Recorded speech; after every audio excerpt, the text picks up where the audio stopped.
Noong 1887, binigyan tayo ni Dr. Jose Rizal ng pag-asa sa No Limit Tangere. Pero makalipas ang 4 na taon, nagbago ang lahat. Ang dating mapangarap na si Ibarra, nagbalik bilang ang misteryoso at mapanganib na mag-aalahas, si Simon. Handa na ba kayong masaksihan ang kwento ng paghihiganti, pag-ibig na nauwi sa pait, at isang himagsikang muntik ng magpabagsak sa isang gobyerno? Ngayon, hihimayin natin ang bawat kabanata, bawat simbolo, at ang tunay na mensahe ng El Filibusterismo. Ako si Teacher Min at samahan ninyo akong balikan ang isa sa pinakamahalagang nobela sa kasaysayan ng Pilipinas. Tara, simulan na natin. Bago tayo magsimula, huwag kalimutang mag-subscribe para sa iba pang kwentong Pilipino. Nagsimula ang lahat sa itaas ng Baportabo. 13 taon matapos ang mga pangyayari sa No Limit Tangere, nagbabalik si Crisostomo Ibarra, ngunit hindi na bilang isang mapangaraping binata. Siya na ngayon si Simon, ang mayamang mag-aalahas at tagapayo ng Kapitan General. Habang ginagamit ni Simon ang kanyang yaman para udyukan ang katiwalian sa pamahalaan at pabulukin ang sistema para mag-alsa ang mga tao, nakilala natin ang mga biktima ng kawalang katarungan.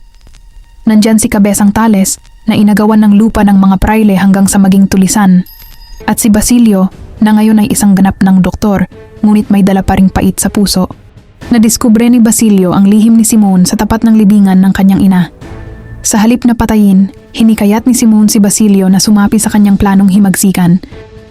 Sa kabilang dako, makikita ang mga kabataang estudyante gaya ni na Isagani at Makaraig na nagsusulong ng pagpapatayo ng Akademya ng Wikang Kastila.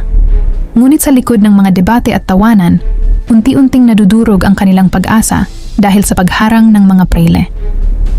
Dito natin makikita ang pagkakaiba ng radikal na paraan ni Simon at ang diplomatikong paraan ng mga kabataan. Ang pangunahing motibasyon ni Simon sa pag-aaklas ay hindi lang hustisya, kundi para iligtas si Maria Clara mula sa kumbento. Ngunit sa gitna ng paghahanda, nabalitaan niyang pumanaw na ang dalaga. Nawala ng saysay ang plano ni Simon, naudlot ang unang himagsikan, at maraming estudyante, kabilang si Basilio, ang naipakulong. Dito tayo dadako sa rurok ng kwento. Sa piging ng kasal ni na Juanito Pelaez at Paulita Gomez, naghandog si Simon ng isang espesyal na lampara. Lingid sa kaalaman ng lahat, ito ay isang bomba na nakatakdang sumabog at pumatay sa lahat ng matataas na opisyal. Ngunit dahil sa pag-ibig ni Isagani kay Paulita, inagaw niya ang lampara at itinapon sa ilog bago pa man ito sumabog. Nabigo ang huling baraha ni Simon. Sugatan at nabigo, tumakas si Simon sa tahanan ni Padre Florentino upang magtago. Sa kanyang paghihingalo dahil sa lason, siya ay nagkumpisal at ibinahagi ang kanyang mga lihim na plano. Bago siya mamatay, ipinagkatiwala niya ang kanyang mga alahas, simbolo ng kayamanan at paghihiganti. Sa huli, itinapon ni Padre Florentino ang mga ito sa dagat. Sa paniniwalang ang tunay na kalayaan ay nakakamit sa sakripisyo, pag-ibig at tamang landas, hindi sa galit at dahas. Kung ikaw ang nasa kalagayan ni Simon, pipiliin mo ba ang landas ng paghihiganti o ang landas ng kapayapaan at pagbabago?